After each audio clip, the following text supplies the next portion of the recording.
오랜만입니다. 잘 지내셨나요? 오늘은 이제 비만 수술을 하게 되면 겪는 어떻게 보면 부작용 이런 것들이 있잖아요. 그거를 이제 시차별로 조금 안내해드려 보려고 소개해드려 보려고 해요. 음, 사실 그전 영상에서도 동생이랑 저랑 위우회 수술과 위 소매 절제술을 각각 받았을 때 차이점에 대해서 여러분들이랑 이야기를 해봤었는데요. 비슷해요, 비슷한데 조금 더 정리해 보려고 하거든요. 어, 이거는 김용진 선생님께서 그 학회에 발표하려고 올려놓으셨던 자료 중에서 제가 찾아가지고 만약에 수술을 고민하고 계시는 분들이 계시다면 이런 것들이 도움되지 않을까. 저는 좀 도움을 많이 받았거든요. 이렇게 부작용이 생겨나는구나. 부작용 아니, 나한테 이런 변화들이 생겨나겠구나. 이거를 조금 미리 알 수 있어서 되게 도움이 많이 됐던 자료였거든요. 자료 먼저 보실까요?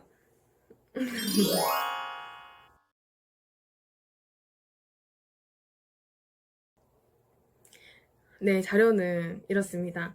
아주 짧게 보여드렸는데요. 요거를 제가 같이 설명 도와드릴게요.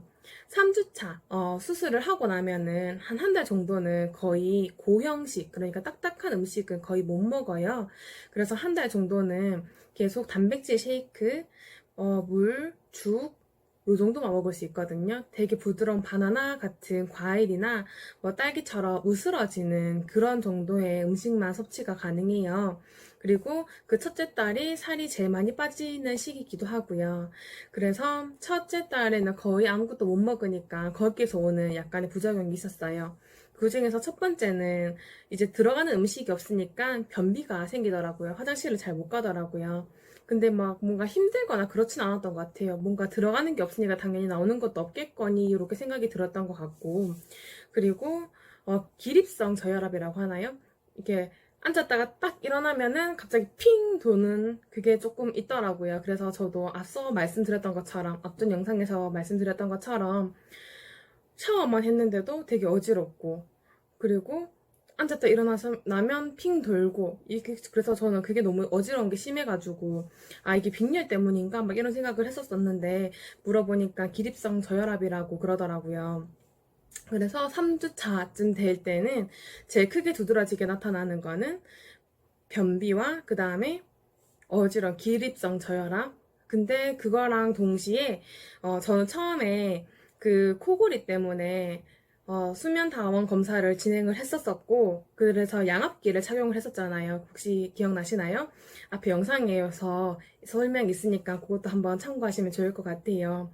그래서 양압기를 수술 때는 끼고 있었는데, 저는 수술하고 거의 바로 양압기를 거의 착용을 하지 않았던 것 같아요. 그리고 3주차 될 때쯤에는 거의 코골이가 없어졌거든요. 그래서 코골이도 지금 양압기도 반납을 했던 한 상태고요. 네, 그래서 양압기도 이제 다 떼고 코골이도 굉장히 좋아졌고요. 그리고 이제 3개월째가 지나면 처음에 이렇게 3주 정도는 이렇게 빡시게 뭔가 식단을 조절하고 이러다가 이제 음식물이 조금씩 들어가면서 변비도 조금 괜찮아지고, 동생은 변비가 계속 조금 지속되긴 했지만 저 같은 경우에는 먹는 대로 이렇게 막 바로 내려 나오더라고요. 그래서 변비도 괜찮아졌고 기립성 저혈압도 음식물이 들어가자마자 바로 괜찮아졌었어요. 네. 그랬었고, 그 다음에 이제 3개월 차쯤 되면은 탈모가 진짜 심하거든요. 이제 못 먹어서 그런지 모르겠지만, 이게 머리로 바로 가는지 모르겠지만, 탈모가 저도 정말 심했거든요. 그래서 제가 탈모가 되게 심했던 때에 찍어 넣은 영상들과 사진들 있어요. 지금 잠깐 보고 오실게요.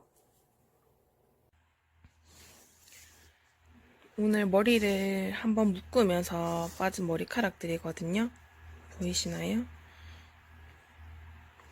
한번 머리를 묶었을 뿐인데 이렇게 많은 양의 머리카락이 빠지고, 그리고 이 정도는 약과인 게 머리를 한번 감고 나면 이거에 한 두세 배는 더 많이 빠지는 것 같아요. 그리고 머리를 감고 나서도 이 정도의 머리카락이 하루에 한 세 번, 네 번 정도는 나오는 것 같거든요. 머리숱이 되게 많고, 그리고 숱이 되게 모발이 굵은 편이었는데 모발이 점점 얇아지는 게 느껴지고, 그래서 더 숱이 많이 줄어드는 것 같은 느낌이 들어요. 조금 속상하네요. 여러분 보이시나요? 머리를 한번 감고 나면 으악 이렇게 머리가 한가득 빠집니다. 수세미 같죠? 한번 감을 때마다 이 정도씩의 양이 머리가 계속 빠지고 있습니다. 이러다가 저 대머리 되면 어떡하죠? 대머리 싫은데. 네, 이렇게 머리가 정말 많이 빠졌었어요. 정말 내가 대머리가 되는 게 아닌가 싶을 정도로 머리가 진짜 엄청 많이 빠지더라고요. 근데 한 2개월에서 3개월 정도 막 머리가 빠졌던 것 같고 지금도 조금씩 빠지긴 하거든요. 근데 처음 때처럼 근데 진짜 이렇게 머리를 하면 한 주먹이 막 빠질 만큼 머리가 정말 많이 빠졌거든요. 머리 한번 감으면은 진짜 놀랄 만큼 와 진짜 대머리 되겠다 싶을 만큼 머리가 막 한 주먹씩 빠지고 이랬는데 그것도 시간 지나니까 괜찮아지는 것 같더라고요. 그리고 3개월 차쯤 되니까 이제 살이 내가 물론 목표했던 만큼은 아니겠지만 살이 조금씩 빠지게 되면서 자신감이 조금씩 붙기 시작하던, 내가 이제 살이 좀 빠지나 보다. 요걸 내가 본인 스스로가 조금씩 느껴질 때쯤이 3개월 차 때인 것 같아요. 그리고 이제 6개월 차쯤 됐을 때, 그때부터 식도염과 궤양과 빈혈이 생겨나기 시작한다 하더라고요. 그래서 이제 동생은 이제 위절제술을 했잖아요. 그리고 동생은 식도염이 생기기 쉽다고 하더라고요. 후유증 중에서.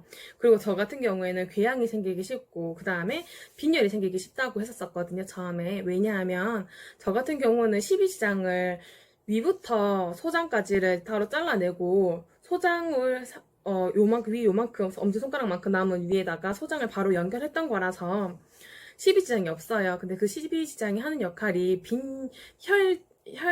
뭐라 해야 되지? 철 성분을 흡수하는 역할을 하거든요. 근데 그 흡수하는 역할을 12지장이 하지 못하니까 음식물이 굴러 내려가지 않으니까 그래서 빈혈이 잘 생긴다고 하더라고요. 근데 저는 약간 스트레스를 받으면은 이렇게 생리 주기가 되게 불규칙해지거든요. 근데 최근에 제가 직장을 옮기면서 스트레스를 너무 많이 받아가지고 생리를 하는 듯 안 하는 듯 이렇게 계속 되게 조금씩 생리를 했었단 말이에요. 그래서 그전에는 크게 빈혈인가 아닌가 이런 건 전혀 못 느꼈었는데 최근에 갑자기 이제 하열이 조금 심해지면서 갑자기 빈혈기가 확 오는 것 같더라고요. 그래서 안 그래도 다음 주쯤에는 병원 진료를 지금 예약해두고 있는 상황인데 다음 주에 가면은 빈혈과 관련해서 선생님께 한번 물어볼 예정이에요. 그래서 지금 이제 6개월 차쯤 되어가고 있는 것 같거든요. 수술한 지. 그래서 제가 느끼는 뭐 수술 후 후유증이나 이런 것들은 요 정도인 것 같고요. 그거 외적으로도 개인적으로 느끼는 제일 큰 힘듦은 사실 덤핑이 아닐까 싶어요. 저는 위우회수를 했잖아요. 덤핑이 두 가지 뭔가 느낌이 있는 것 같은데 뭔가 되게 왜 고구마 같은 거를 막 갑자기 삼키면은 가슴이 답답한 느낌 혹시 아시나요? 그런 게 저는 음식을 빨리 삼키면 그런 느낌이 항상 들어요. 그래서 이게 내려가지 못하고 막혀 있어서 시간이 조금 지나면 금세 괜찮아지고 근데 그게 되게 고통스럽더라고요. 그래서 그렇게 뭔가 음식물을 빨리 섭취했을 때 생기는 그 답답한 느낌.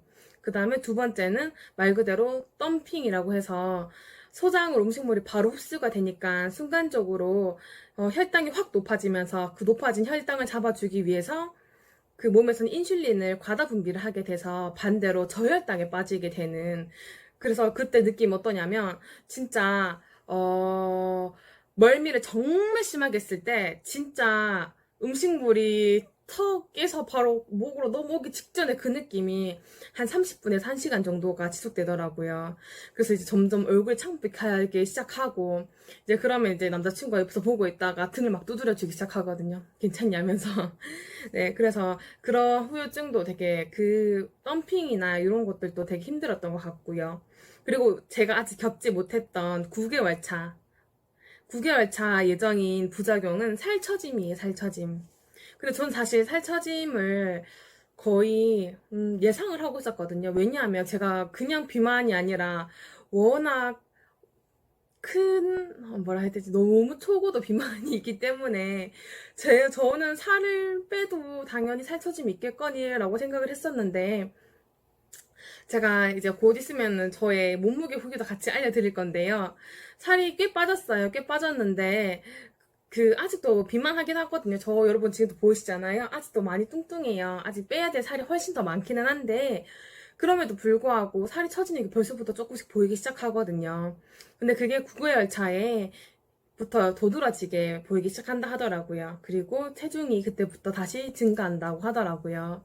그래서 저는 이제는 운동을 시작해야 될 때가 되지 않았나라는 생각을 하거든요.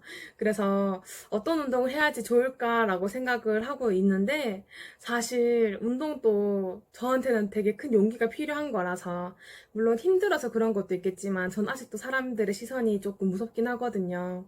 그래서 어떤 운동을 해야 될까, 나한테 맞는 운동은 어떤 걸까, 이런 것들을 계속 고민하고 있는 중이에요. 그래서 혹시 추천해주고 싶은 운동이 있다면 댓글 달아주시고요. 오늘도 저희 영상을 이렇게 시청해주셔서 너무나 감사드립니다. 좋아요와 구독은 저에게 큰 힘이 됩니다. 다음 주에 또 만나요. 안녕!